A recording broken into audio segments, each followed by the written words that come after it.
Pilipinas, ang oras po natin, alas 6:35 ng gabi. Eto na ang mag-partner na mas paliliwanagan tayo pagdating sa batas. Mga payo ng mga abogado, mga usaping abogado na mas malinaw na pag-uusapan para mas maintindihan natin. Kumpanyera ng Bayan, si Attorney Rina Seco at ang Panyera ng Bayan, si Attorney Cam, Cheryl Adami Molina. Dos Kumpanieras sa DZRH Radio, DZRH TV at DZRH Online. Bago mo kasuhan, bago ka pumirma, bago ka makipagkasundo, makinig muna sa Dos Kumpanieras. Dos Kumpanieras.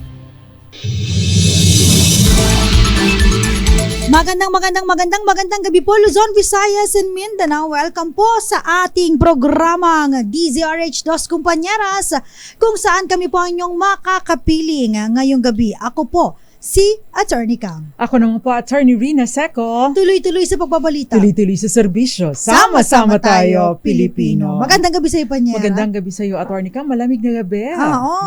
Kami po yung nakasmile lang, pero pagod yan. Medyo marami tayong naasikaso ngayon dahil Actually, matakot kapag wala kang pinagkakaabalahan. Correct. This is security of tenure. Oo. Dahil malapit na po ang ating DZRH 85th anniversary. Kaya naman po, busy-busy na ang lahat. At busy-busy na kami ng aking Panyera. At syempre sa lahat din po ng ating mga listeners at yung mga lagi nating taga-subaybay, meron po kami mga activities na nakalaan po sa ating DZRH anniversary. Mga promo po, sumali po kayo dahil malaki ang chance na manalo dito. At of course, kung willing po kayo, pwede din kayong sumali sa ating mga bloodletting activities. Yes. No, napakasarap po sa pakiramdam yung nakakatulong ka or yung nalalaman mo na ikaw ay nakakasalba ng buhay. Ayan. At syempre, Actually, Attorney Cam, in the past, we had during the 80th anniversary, we had our 80 venues for simultaneous na medical mission. Ngayon, dahil parang everybody naman is doing medical mission, ang naging highlight ng ating celebration ng ating Kawanggawa for the 85th anniversary is to save lives by gathering. Andito ang ating Dracula. Si Miss May Binauhan at ang kanyang team, and of course with our partners, para mag-raise ng maraming dugo para sa mga nag-aalanganin sa ospital.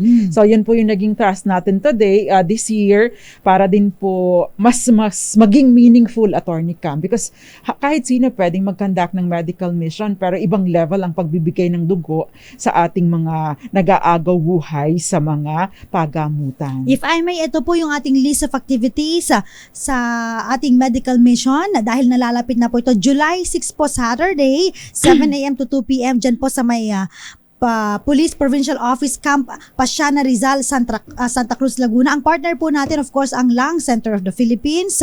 July 7 naman po, dyan po sa may San Miguel Elementary School. Ang partner natin dyan ay ang Our Lady of Lourdes Hospital. Sa July 13, dyan naman po yan sa may Living Christian Family Church, number 5, Lawan Street, Project 3, Quezon City. Lawaan, yan. Lawaan Street, Project 3, Quezon City. Ang partner po natin, of course, Our Lady of Lourdes Hospital. July 21 naman po, 8 a.m. to 3 p.m. sa Villa Gloria Resort, Colonel Santos Street, Taguig. Ang partner po natin ang Chinese General Hospital. At sa darating na July 21 din po, sa bayan po ito, sa Barangay Ampid 1 Basketball Covered Court, sa may San Mateo Municipal Grand Council. Partner po natin ang Makati Medical Center. At syempre yung pinaka-last po natin ay July 13 before our anniversary sa may Elizalde Hall, Aliw Theater, dito po sa Pasay City. Oo. Actually, even before this po, yung mga in-announce ni Attorney Cam, we have been conducting bloodletting activities to help our patients in the hospital. Yung mga inilalapit po dito. Of course, iba pa pong usapin yung mga pakain, palugaw, etc.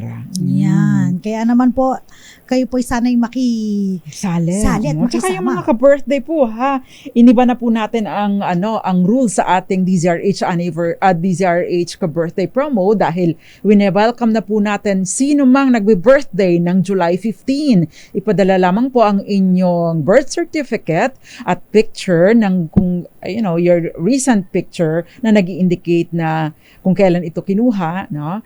Gusto lang namin yung matiyak na buhay pa kayo, no? Na totoo at hindi ito scam kasi napakarami na din po mga scammers. And also, we will require the original copy of your birth certificate issued by the by the Philippine Statistics Authority together with yung official receipt na ini-issue po ng PSA. Ipadala po dito sa amin para po sasagutin namin ang pang-birthday ninyo. Ayan. Thank you so much, Attorney Rina. Ayan. At sa lahat po ng mga nakatutok ngayon, napakaganda po ng ating talakayan dahil may kinalaman pa rin po sa usaping property. Lupa. Yes. Ito naman ay review na lamang din po. Pero if you have questions, kasi never ending din naman ang mga questions, no? Patungkol sa lupa, feel free to send us your questions. Just DZRH TV4K livestream bilang comment sa YouTube.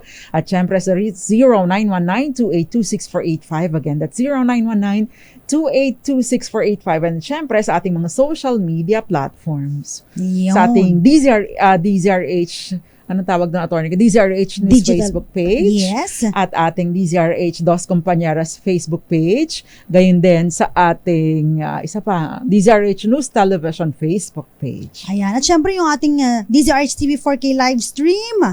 Ayan, maki-comment din po kayo dyan at makisali sa ating talakayan. Ang topic po natin ngayong gabi, ayan, I'm sure lahat po makaka-relate dahil lahat po ay gustong magkaroon ng sariling lupa. So kung kayo po ay bibili ng property, paano nga ba mapaparehistro sa pangalan nyo ang inyong lupang nabili? Sapat po ba na kayo pa nagkapirmahan sa barangay? Sapat po ba na ang usapin nyo ay verbal?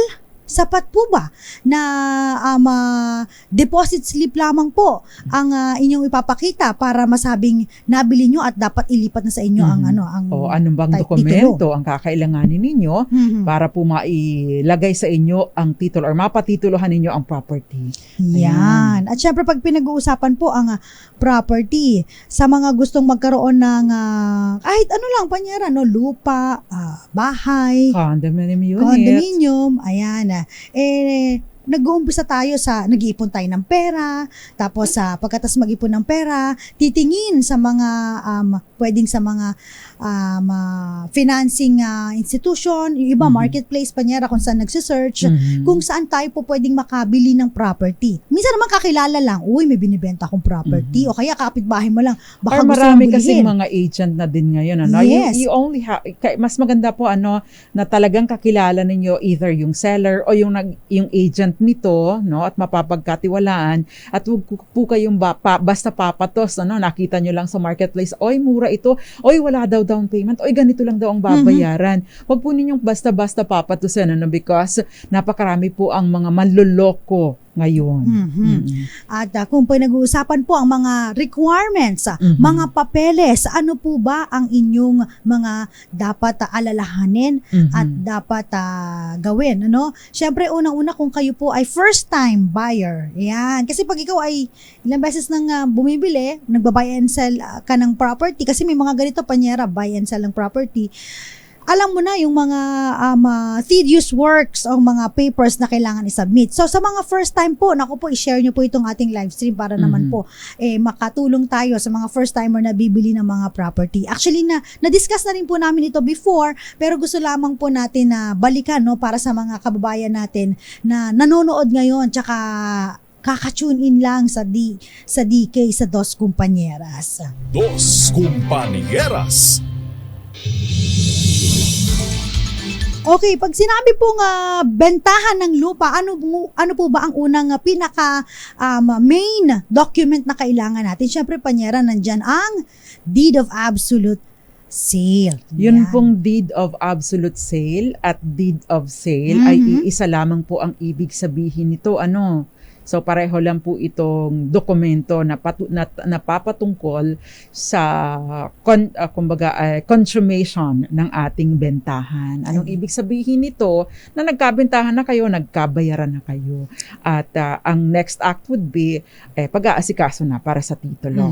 Kapag kayo po ay nagkaroon na ng deed of absolute sale, yung iba po kinukuha to, templated, ganon. Yung iba naman para makasigurado ay sumasangguni sa mga abogado. Lalong-lalo na po kapag kayo po ay magkakaroon ng deed of absolute sale, ipapanotaryo nyo. Minsan, yung lawyer dun sa notary public, sila na yung nagpe-prepare para po sa inyo. At meron po itong bayad sa mga preparation ng documents at bayad din po sa pagnotaryo ng inyong dokumento. So ano bang ihahanda nyo dito? So kailangan ng valid government IDs ng buyer at ganoon din po ng seller. At kailangan din po ng TIN number. Yung TIN, Tax Identification Number. Para saan ba tong TIN number na to? Kailangan po ito kapag ito po ay babayaran nyo po yung mga buwis na itinatakda po ng batas sa Bureau of Internal Revenue, sa BIR po. So, yan po yung mga basic. So, again po, yung TIN po ninyo, kahit yung existing TIN ninyo, dahil po ito ay may kaukulang buwis para sa lahat, even for the buyer at saka doon sa seller. Kasi normally, Attorney Cam, ang capital gains tax, take note po, kapag merong bentahan ng property, ang babayaran po ay capital gains tax na normally ang nagbabayad po nito or sinasagot po nito kung sino yung kumita. Ang presumption or pagpapalagay, kung ikaw ang nagbenta ng property, ikaw ang magbabayad ng capital gains tax. At ito ay payable within 30 days from the date of the execution of the document. Ang date ng execution ng document, kung kailan ito na notaryo. Kaya ikaw, buyer or seller, dapat po kayo ay nag-i-strategize din kung kailan kayo magbebentahan or kung kailan kayo magpipirmahan o kung kailan kayo magpapanotaryo. Yan. Dahil syempre malaki din po ang penalty kapag hindi ninyo bayaran on time. And other than that, there's a 1.5%, 6%, Attorney Cam, yung capital gains tax. Yes. Yung documentary stamp tax is 1.5% na payable sa within 5 days or before the 5th day of the following month following your transaction. Ayan. At ito nga po kasama na po doon sa pagpe-prepare ang una pong dapat gagawin dahil nasabi na ni Panyera yung mga taxes ng mga buwis na dapat bayaran. Kulang pa yun actually. Oo. Yung mga registration fee, processing fee, at kung ano-ano pang fee. So, pag pupunta rin po pala kayo doon sa may Register of Deed, lalo na yung mga extension office nila, pwede po kayong kumuha ng certified true copy nung titulo. Importante kasi yun, Panyera. Certified true copy ng titulo, tsaka yung original title. Take note din po, kapag po kayo nagbigit-bitawan na ng pera, ay magkaliwaan po kayo. Dapat ay, ito yung pera akin na yung original ng Transfer Certificate of Title or Original Certificate of Title, TCT or OCT. Ibig sabihin po, ito po yung original na kopya ng titulo in the possession of the seller. Yes, at kukuha din po kayo. Make sure na makakuha na rin po kayo ng tax clearance at saka tax declaration. At minsan humihingi pa po ng Certificate of No Improvement. So, ito yung mga kailangan nyo pong hinanda. Sabi ng ating mga kababayan, napakahirap naman pala, ang daming papeles na hinahanda. Ay, ganun po talaga, Medyo very tedious lamang po. Kaya kung gusto niyo naman po mag-engage ng mga abogado, ayan, para sa paggawa ng ating pagpalipat ng titulo, pwede naman po. Wala naman po problem. But you must be willing to shoulder added fees. Kung halimbawa naman po, yung, take note po that is of course if you are dealing with the registered owner or the owner on record. Pero kung ito po ay sa pamamagitan ng third party, like there's a special power of attorney, they make sure lamang din po na talagang totoo yung SPA at kapag nga po kayo nagkapirmahan ay yung original na certificate of title. Kaya nga nga po napakahalaga nung binanggit ni Attorney Cam na certified true copy. Bakit, no? Dapat po yung bago pa lang kuha, ha? Kasi baka noong yung certified true copy nyo, 19 forgotten pa, no? Ito pala ay nagkaroon na ng several transactions. Kasi yung pong kopya na nandoon sa possession nitong nagbibenta, hindi po yun yung totoong estado ng lupa, no? Posible na meron palang mga transaction mula nang nakuha yung kopya ng titulo, no, nung nakuha ng buyer, noong original na owner, no? Paano kung nagkaroon ng transactions? Paano kung naibenta na pala ito sa iba? Paano pala kung merong nag-declare na nawawala ang dokumento and therefore na-issuehan na ng bago? So napakarami pong mga posibleng mangyari. Kaya nga po napakahalaga you compare yung latest yung bagong kuha na certified true copy with the title na in the possession naman of the seller. Para din po matiyak kayo na malinis, walang encumbrance o walang ibang transaction. Baka kasi naibenta natin sa iba Diba? Kasi naka-annotate po doon yung mga kung anumang mga transactions. Baka ito'y naka-mortgage pa. Hindi mo alam. Pwede magkakaproblema ka. Ito'y diba? pala may pending litigation. Yes, Diba? oo. Sa korte. O merong notice of lease pendants. Naku po. Diba? At least, di ba kayo po ay medyo aware na sabi nga buyers, Beware. Caveat emptor. Mhm. Due diligence. Iba yung pag-iingat dahil ay mahirap kumita ng pera ngayon. Tama. Ayan. At syempre pagkatapos po noon, importante din po no, na kapag na-ready na po yung mga documents, medyo may katagalan lamang po, no? Pero hindi naman to lalagpas hopefully ng 6 months, no? Yung mga 3 to 6 months. Pero kapag medyo matagal, no, ang kadalasan naririnig ko, kulang ng yung sa printing, yung papel, yun, medyo nauubusan daw, doon kaya medyo tumatagal, umaabot ng less than a year naman, Panyera, pag nagpatitulo. Ngayon, bakit importante po na yung mga deposit slip at saka acknowledgement receipt? So, nilalagay din po yan, no? Kailangan po kung magkano po yung nagkaabutan kayo, magkano yung binayad na sa inyo, 'di ba? Kasi minsan talagang hinahanap po yan sa may BIR, yung acknowledgement receipt na ganito po ang naibayad sa buyer. Sa buyer ng yung natanggap. Natanggap ng seller. Yan. So, yun po yung mga importanteng dokumento na kailangan ninyo. Hindi po sapat yung deposit slip lang para mapailipat po ang titulo ng lupa sa pangalan mo. Yan, magbigay-pugay tayo sa mga nanonood sa atin ngayon. Magandang gabi po sa ating mga walang sawang nakikinig at nanonood. Yan. Happy birthday sa'yo at nanonood din siya sa atin ngayon kahapon ng birthday niya. Eds Maglakas ng Gen 3 ba or Tres Martires Cavite, I'm not so sure where. Tita Ami Miraflor Garcia, Boboy Puerto sa Puerto Princesa City sa Palawan, Jobe Barbecho sa San Vicente, Caramoan, Camarines Sur at Ramel Maluto. Gael Enriquez, magandang gabi sa'yo. Bitbeto Santos, good evening po. Ayan, sabi niya, pabati po si Bobby ng Caloocan. Salamat po. Leo Havares, nanonood po sa Puerto Princesa City, Palawan.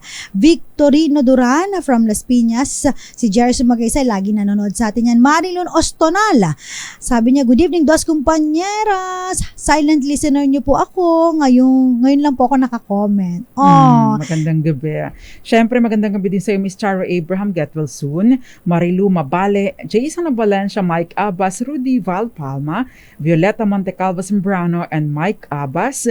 Gayun din si Raul Destacamento at Mirna Villanueva de la Cruz, Roxanne Costo, at Elvin Rey del Mundo. Kasama na din si Taran del Mundo. Dinya Asuncion Herman at Mami Belen Rivera, magandang gabi sa iyo. Anthony Abrenica, good evening. James Gerardo, magandang gabi po. At sabi niya, Ma'am, good PM, ano pong dadalhin pag birthday sa July 15? Padala niyo po yung inyong Padala niyo po dito sa amin na in advance. Yung inyong birth certificate. And the receipt. Tsaka picture niyo. Marilyn Ostonal ng Antipolo, hello po, and Ivy Gutierrez ng Pangasinan. Si Marieta Ombak at Rowena Achamun Beats. Ngayon din si Ebon Itik at Charmaine Moises. Renato C. At magandang gabi din, Mirna de la Cruz. Magbabalik po ang dos kumpañeras, ilan po munang mga paalala dyan. Lamang po kayo, wag po kayong aalis, wag maglilipat, ha? Kami pa rin po ang nakakasama ninyo, ang mga panyera ng bayan. Ako po, si Attorney Cam. Ako naman po, Attorney Rina Seco. Kami po ang Dos Kumpañeras. Dos Kumpañeras.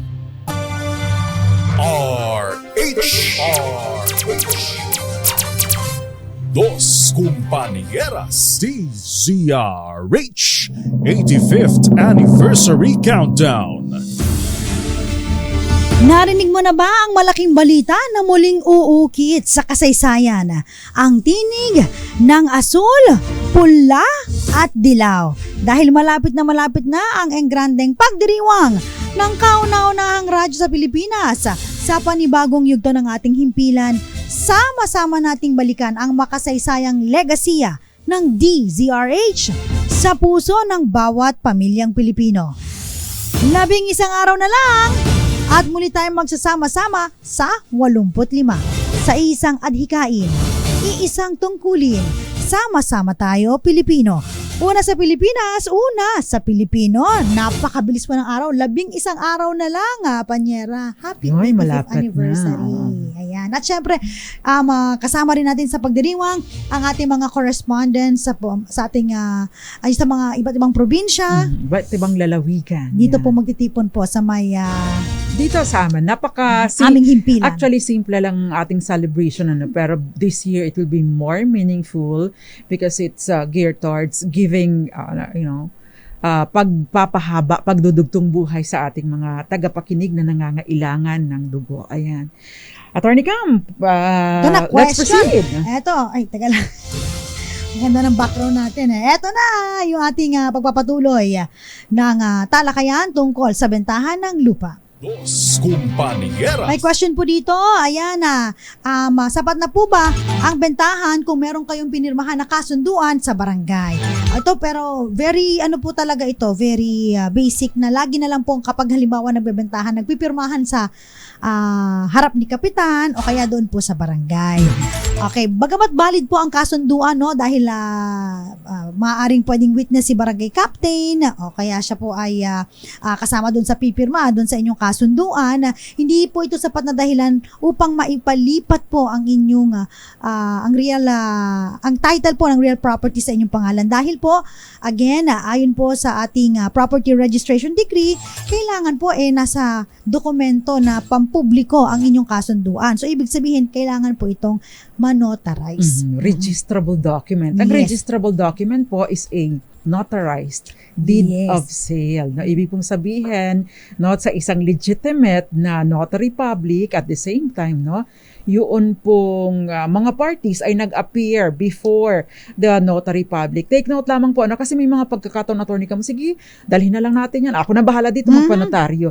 Kung meron pong ibang interesado, say for example, asawa, ibang may interest, alam mo, pagkatapos ng matay, say tagapagmana, biglang inallege, hindi po valid yan, tingnan niyo po, peke po yan, wala po dun. Paano po mangyayari na notarize ito ay nasa ibang bansa po ang magulang ko at that time. So malaking problema para sa buyer. Okay, may question dito, the place. Kung apostilled SPA coupled with interest ang broker, pwedeng siya ang mag-sign sa DOAS indicating provision sa SPA. Yes, pwede po ito. But kung ikaw po ay buyer, just make sure na na-contact mo din, nakausap mo din yung may-ari po ng property, yung totoong yung registered owner ng property. That way, sigurado din po kayo, manghingi po kayo ng pahintulat na pwede ba tayong mag-video call? Napakadali na rin po naman kasing mag-communicate kahit nasa ibang bansa ang seller dahil para din ma-protect, tiyak na totoo nga itong special power of attorney at yung tingnan nyo din po kung may authority siya to sign at the same time. Kasi iba-iba po ang maaring nakasulat na authority na ibinibigay doon sa special power of attorney. Pwede lang maghanap ng buyer.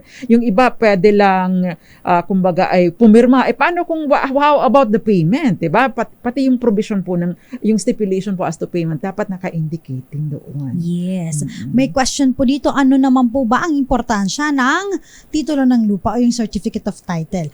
Again po, ang certificate of title, ito po yung pinaka-pruweba na ikaw ang may-ari ng isang property at nakarehistro ang property sa iyong pangalan, indefeasible, hindi matutumbasan ang ebidensya na ito na talagang ikaw ang nagmamay-ari. Ayan. At ito po ay presume valid, walang bahid ng pagkakamali, no?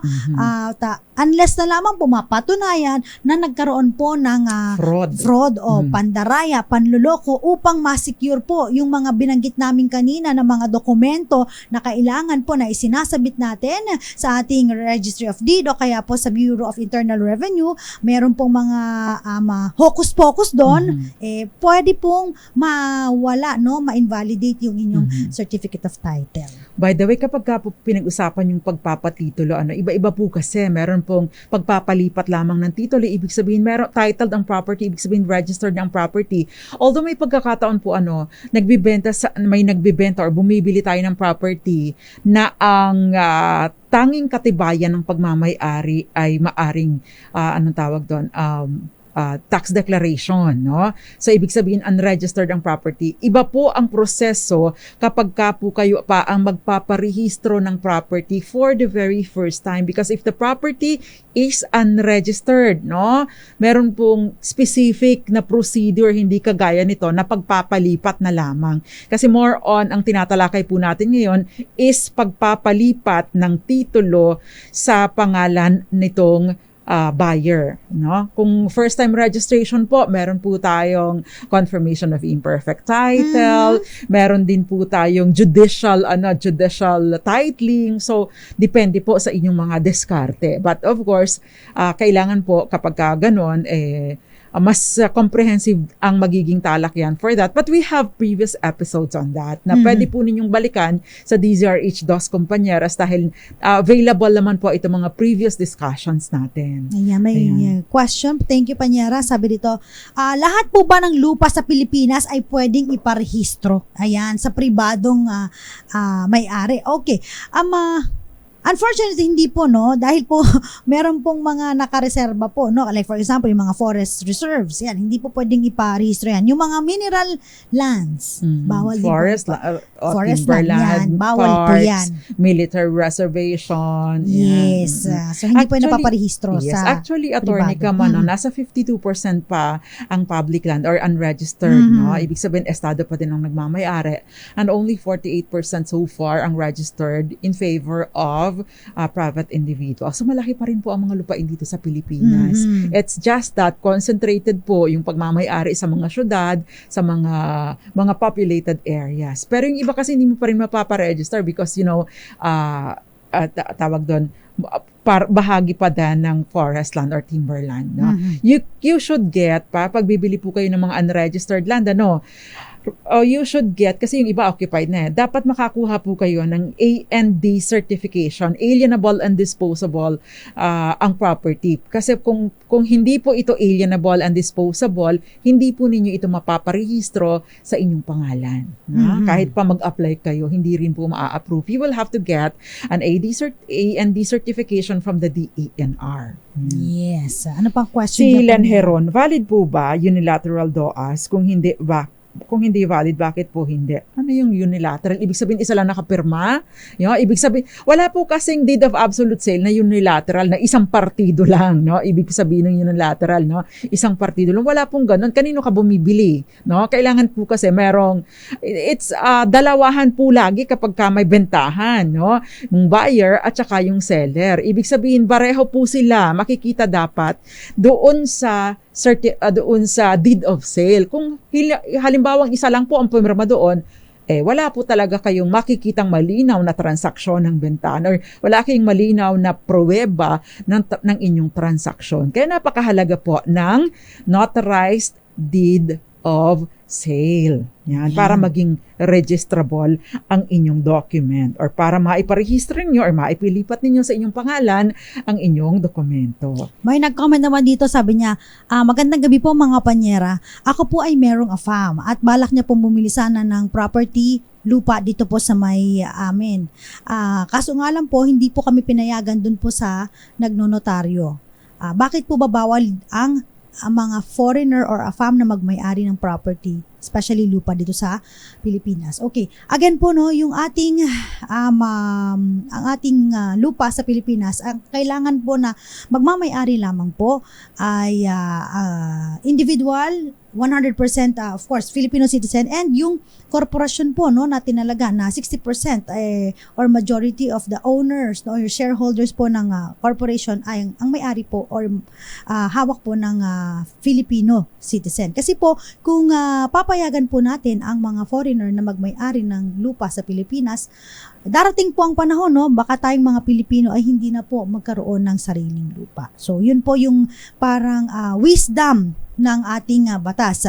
Mayroon pong kaso na nakarating ng Korte Suprema kung saan po no isang Chinese no ang nakabili po ng property na ilipat sa kanyang pangalan ang titulo ng lupa, at pagkatapos po siya po ay at that time ay may asawang Filipina at meron din pong mga heirs. Ngayon po kinwestiyon po nung mga heirs nung nagbenta ng property kung bakit na ilipat yung title nung property sa kanya, at sinasabi nila na ito po ay invalid kahit po nagkaroon ng consideration doon po sa bentahan ng lupa. Ang tagal po ng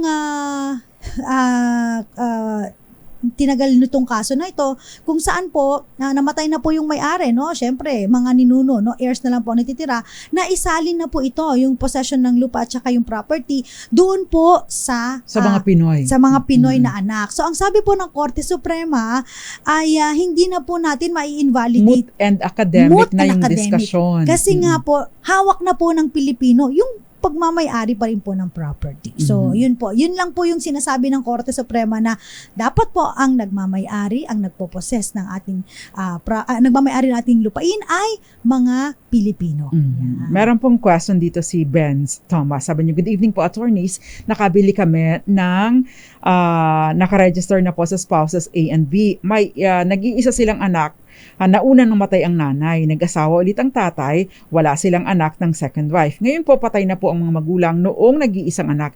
Binenta niyang 171 square meters na share niya sa amin, pero ayaw ipahiram ng second wife ang mother title sa amin kasi hindi raw tama na binenta ng solong anak, pero hindi lang ito ang property nila, kundi portion lang po ito ng ibang ari-arian nila. Ang tanong ko po, may right po ba ang second wife na hindi siya makipagtulungan sa amin para malipat ang title sa name namin? Ano po ang rights or gagawin namin para naman maayos yung unang nabili namin? Salamat po. Okay.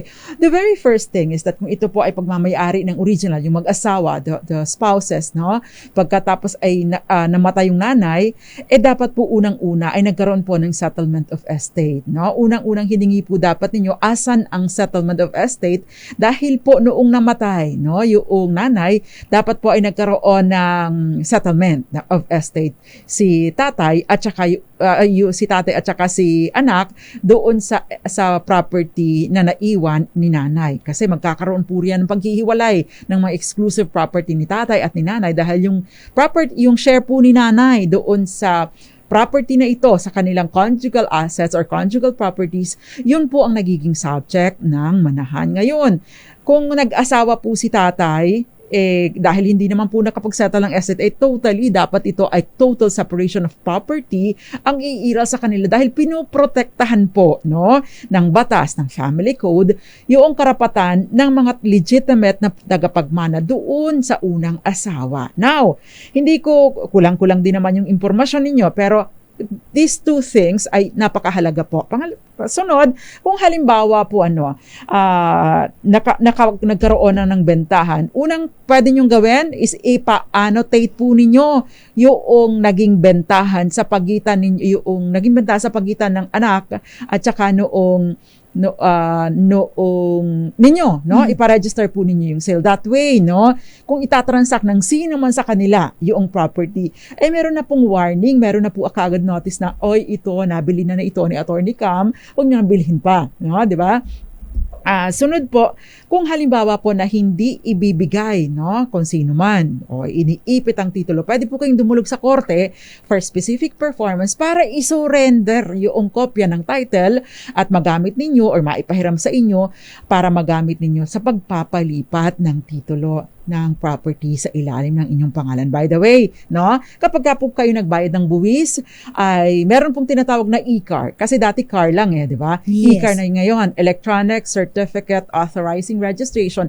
Dati po, in 2018, no, meron pong tinatawag na a 5-year validity ng e-car. And after that, you will have to reapply para ma-issuean kayo ng e-car or Electronic Certificate Authorizing Registration. But ngayon po, sa pamamagitan po ng isang circular mula po sa BIR, no, ay hindi na po nag-re-expire yung Revenue Regulation number 12-2024, tinanggal na po yung expiration date ng e-car kapag nag-issue nito para mailipat sa inyo ang title ng property. So this is good news kasi may bayad pa rin, Attorney Cam, kapag nag-expire, no? Since 5 years lang ang validity ng e-car, mag-apply ka ulit, magbabayad ka ulit, pero hindi mo nababayaran yung buwis. Yun lang re-application ang babayaran mo. Now, hindi na siya nag-i-expire and therefore, wala ka nang poproblemahin dito. Ang poproblemahin mo lang, kung halimbawa, yung isa sa mga partido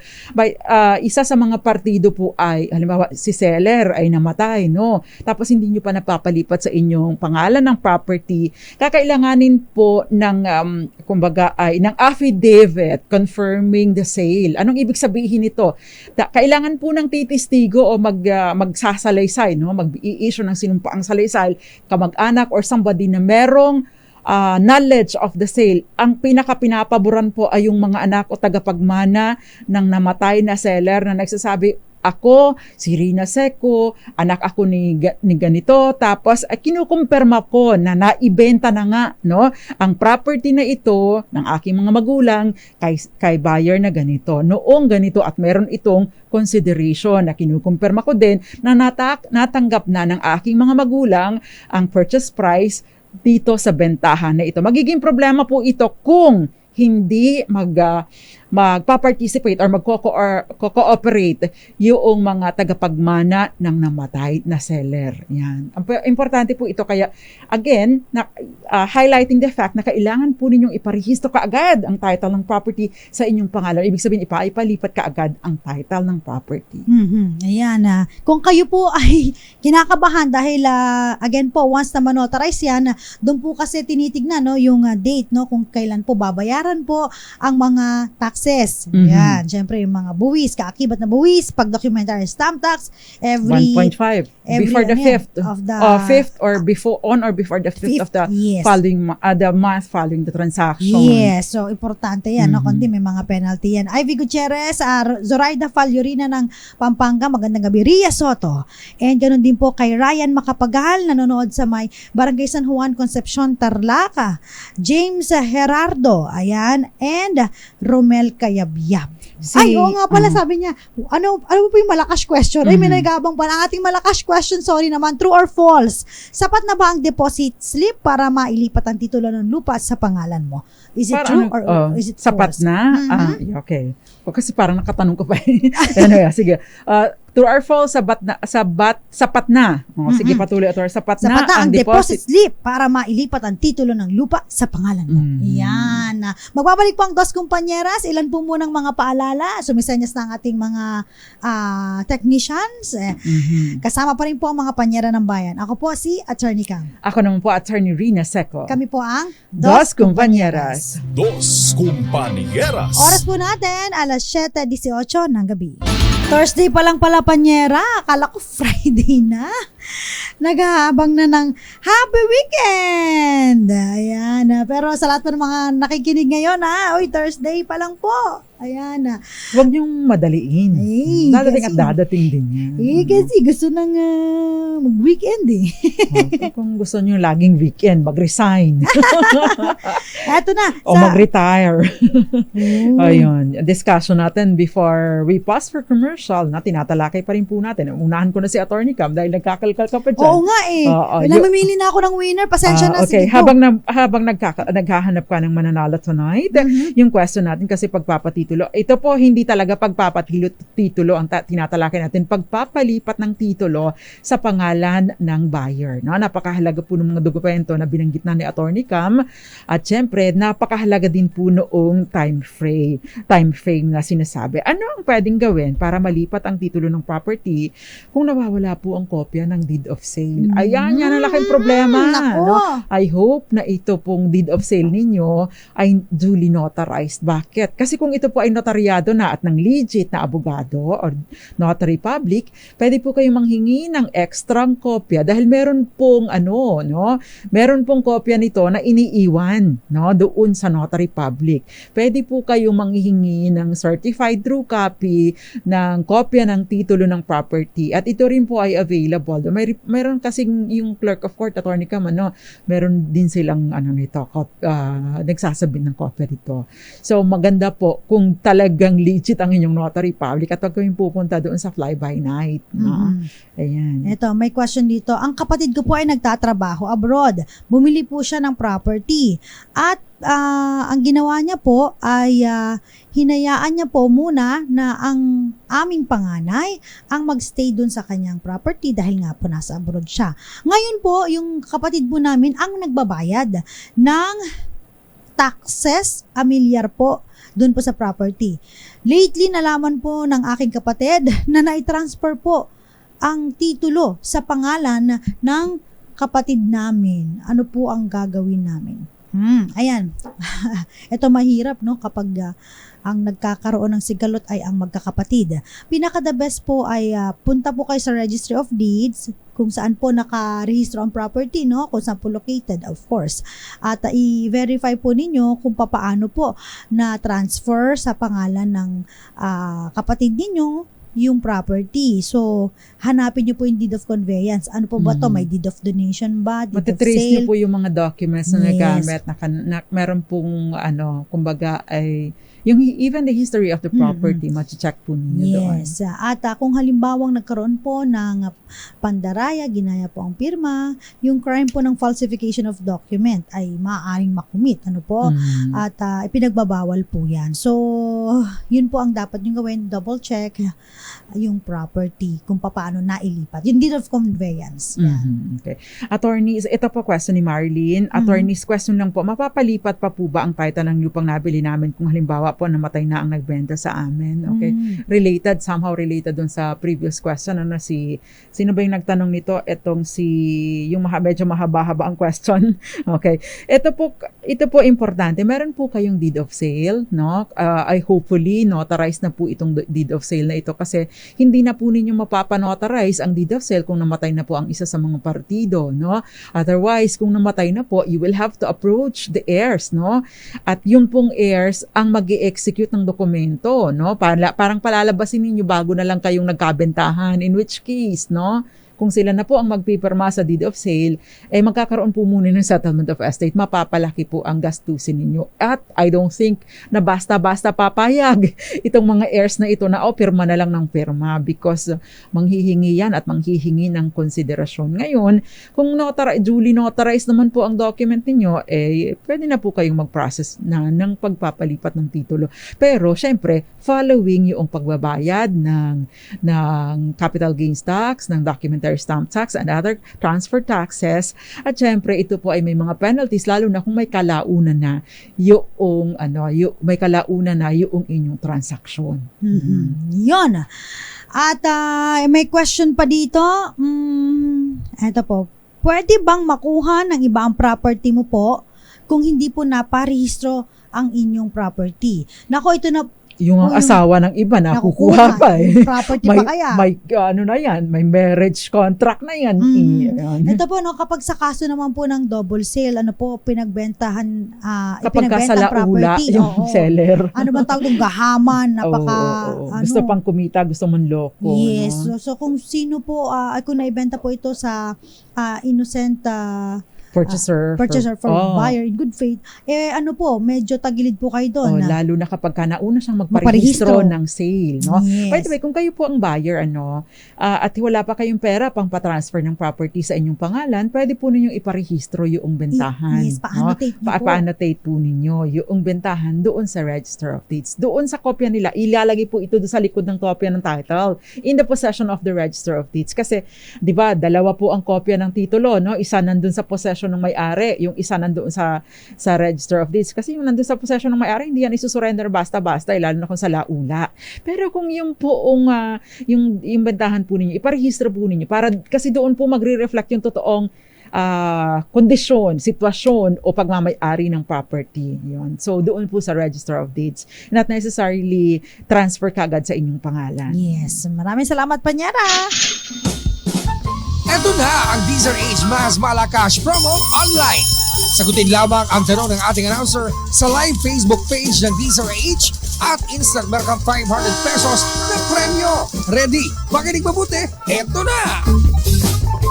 Para sa katanungan na true or false ha? Sapat na ang deposit slip para mailipat ang titulo ng lupa sa pangalan mo? And the answer is false! Congratulations po! Nanalo si Rowena Atcha mula po sa San Mateo, Rizal! Yes. Kaya po yan, false, kailangan po ng registrable document duly notarized. No? Yan po ang tatandaan natin para sa mga bibili ng properties. Nakalike at follow daw siya sa atin. Marami pong salamat sa mga hindi po pinalad.